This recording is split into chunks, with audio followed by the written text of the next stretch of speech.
Nanawagan si Bicol Saro Party List Representative Tere Redon ng malinaw na pamantayan sa fuel rationing, lalong tatagal hanggang Hunyo ang kasalukuyang supply ng petrolyo.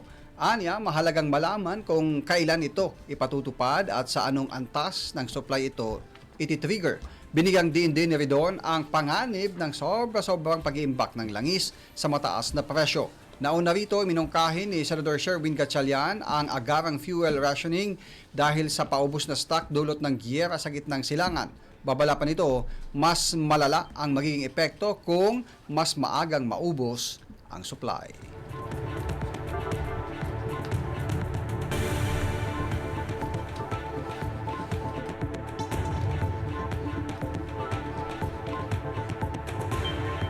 Manatiling nakatutok sa Abante, sundan kami sa aming mga social media accounts at huwag kalimutang mag-subscribe sa aming YouTube channel. DWAR Abante Radyo para sa eksklusibong balita.